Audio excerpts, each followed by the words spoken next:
if commercial banks exist, why is there a need for NBFCs? NBFCs stand for non-banking financial companies.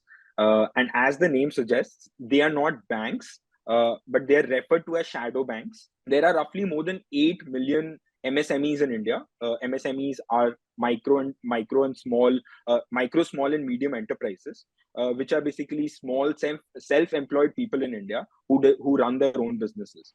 Now, if a pan wala has to go and take a loan from a commercial bank, it will be very difficult for him first to get the loan, or even if he gets the loan, it will be at a very high interest rate because he comes in with a lot of risk. And we were just talking about NPAs. Banks are very mindful of their NPA ratio. They don't want it to trend upwards. And for somebody who is a small shop owner, they come along with a lot of risk given the cash flow instability, right? So NBFCs help these small players, even individual households for financing requirements. And the NBFC market has actually contributed a lot to the progress of the Indian economy. And the current AUM of the entire NBFC sector stands at roughly about 13 lakh crores, which translates into about 10% of India's GDP. So it's not a paltry sum, right? I mean, it's sort of this way, right? It's that NBFCs and banks actually work together. And a very important sort of factor that differentiates both of them is at some level, banks need to open branches. And for that, they do that to accept deposits. So clearly, once you are opening branches, your costs sort of remain a little high, which is something which is captured by the cost to income ratio.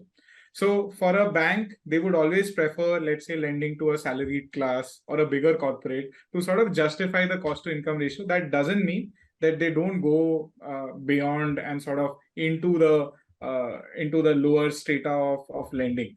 But having said that, NBFCs do help them in terms of sort of ensuring that credit is disbursed to as many people as wide as possible. And at some level, NBFCs need not necessarily need to have open physical branches. They can operate in a remote setup with people sort of going into villages. This whole concept of, let's say, self-help groups and sort of creating a banking system around it was pioneered by Bandhan, and then obviously they evolved into a bank. But some big NBFCs also exist in India, say the likes of a Bajaj Finance or a Cholamandalam, for that example.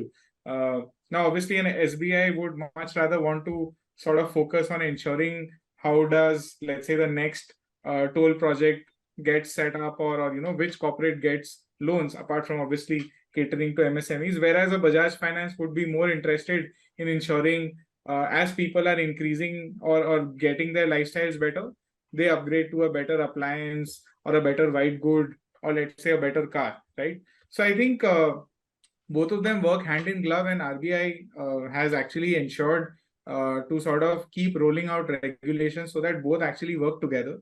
Because while the NBFC may be agile and have access to a newer set of customers, at some level, they will also be starved for capital. Whereas, let's say, a bank will always have, let's say, a higher proportion of capital, but they would want to explore newer growth opportunities without necessarily taking on a lot of risk. So I think both of them actually work quite closely together, and RBI has come out with regulations where both of them work together in a win-win scenario.